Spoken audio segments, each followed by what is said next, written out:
Alors on est parti à 7 de Paris, on est arrivé en bout en quart, et puis ensuite on a essayé de trouver un camp pour pouvoir dormir à un camp anticapitaliste autogéré à l'ouest de la ville. On était à peu près 500, 600. Dans les manifestations de manière générale, il y avait à peu près entre 80 et 85 000 personnes. Je dirais qu'il y avait à peu près 10 000 camarades autonomes allemands et à peu près 10 000 camarades étrangers.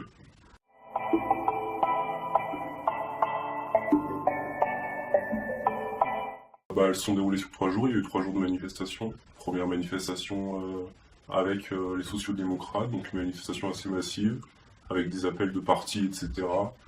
Puis ensuite, le deuxième jour, la manifestation Welcome to Hell, avec en grande majorité des militants autonomes.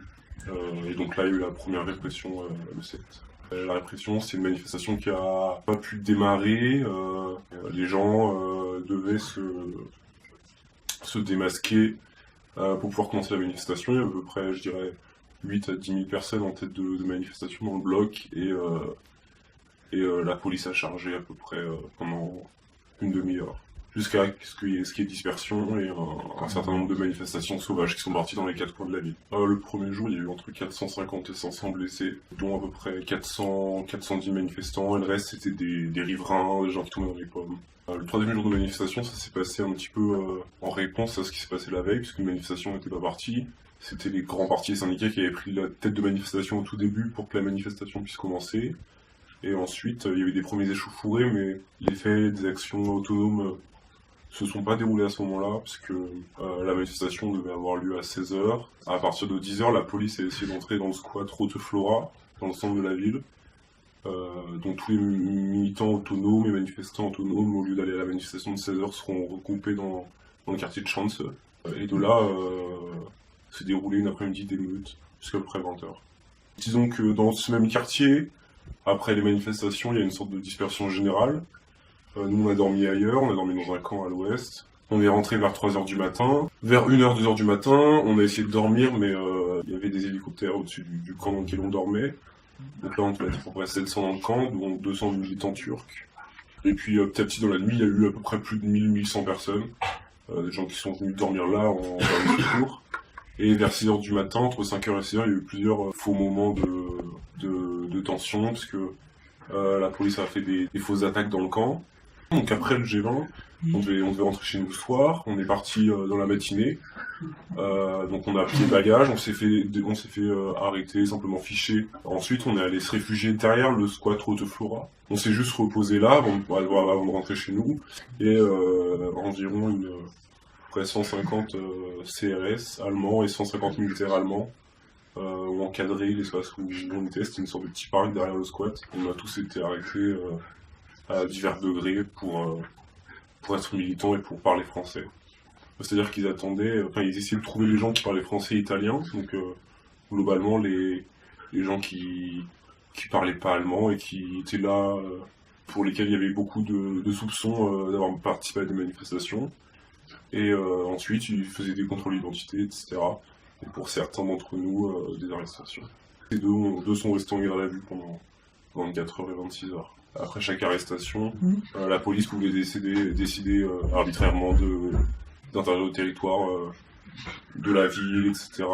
Des militants qui n'avaient rien à se reprocher. Toutes les personnes qui étaient avec moi d'abord ont été interdites de territoire dans la ville sur le moment pour les événements, mais de manière prolongée, de manière extrêmement arbitraire.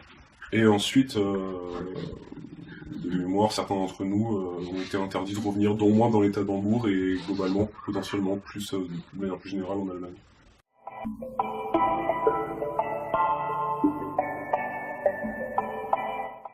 Les manifestations contre les sommets les sommets capitalistes internationaux, ça a commencé en 1999, donc c'est pas quelque chose de nouveau en soi. Donc les premiers grands événements, c'était Seattle, Washington, 99, c'était Milan, c'était Naples, c'était Parme. En fait, c'est des grandes manifestations anticapitalistes et altermondialistes de manière plus générale contre les sommets du G20, du G5, de l'OTAN, etc.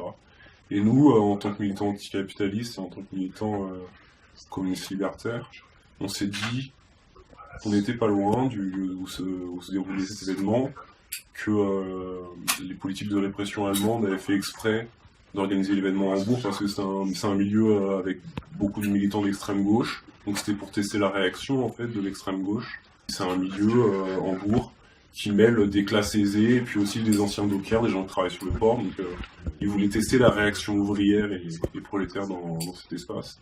Et nous on s'est dit que c'était de notre devoir et puis c'était aussi une manière de s'éduquer politiquement que d'aller sur place et de dire notre désaccord, aussi bien contre les politiques européennes et internationales de la mondialisation, contre le capitalisme. Globalement, on s'inscrit dans une démarche de lutte des classes, de refus de l'ordre policier, étatique, de refus de l'ordre marchand, de l'ordre monétaire, et de toutes les décisions internationales et nationales qui s'inscrivent plus profond de nos vies.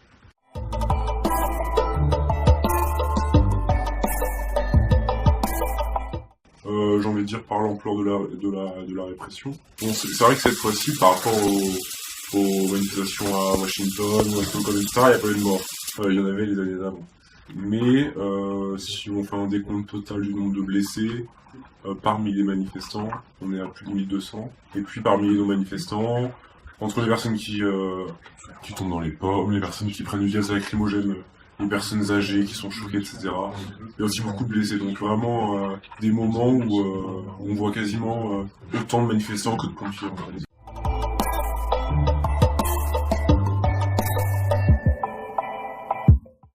Disons qu'avant, dans les autres manifestations altermondialistes, il y avait une sorte de bloc général avec des manifestants de tout horizon qui n'avaient pas de stratégie particulière, juste qui étaient ensemble, alors qu'avec les manifestations à Hambourg, en fait, on retrouve une stratégie politique, celle du Black Bloc, qui était celle qui existait politiquement à partir de la période des expulsions de squats en Allemagne. La présence d'un Black Bloc en tête de cortège dans une manifestation en Europe, ça n'avait pas existé avant 2014, 2015, 2016. En France, avec la loi travail. Donc c'est une stratégie politique qui a été mise en place lors de ces manifestations, avec des manifestants qui se mettent de fait devant les militants sociaux-démocrates, devant les manifestants des partis, etc., avec une stratégie claire, des méthodes, que ce soit des armes offensives, défensives, et des techniques de protection, se protéger au niveau physique, avoir une sorte d'unité en s'habillant en noir, donc tout un tas de pratiques politiques qu'on a retrouvé là et qu'on n'a pas retrouvé lors des autres événements de ce type contre des grands sommets capitalistes ou autres. On peut pas parler d'un bloc parce que disons que entre guillemets, le bloc, c'est vrai qu'il appartient au domaine de l'extrême gauche, même si des fois il a été repris par l'extrême droite, ça arrivait seulement en Allemagne par des groupes nationalistes qui ont utilisé les mêmes méthodes mais à peu près à seulement 50 militants, alors que dans l'extrême gauche, on peut attendre des fois 15 000 militants, mais disons qu'on ne peut pas parler d'un Black Bloc puisqu'on a des méthodes répressives très différentes. Par exemple en France, on a des policiers qui vont être beaucoup plus à distance avec des armes de jet, des grenades, alors qu'en Allemagne, une grande majorité des CRS n'a même pas de bouclier et c'est vraiment du corps à corps, des coups de matraque. Du coup, les stratégies défensives sont pas les mêmes. En France, il y a des banderoles renforcées pour pouvoir se protéger avec des slogans, alors qu'en Allemagne, on va plutôt renforcer les parties des membres. On va utiliser des techniques pour pouvoir se protéger collectivement, se tenir, par exemple, par les coudes. Donc c'est vraiment des méthodes qui sont très différentes en fonction des pays et de la répression, en fait.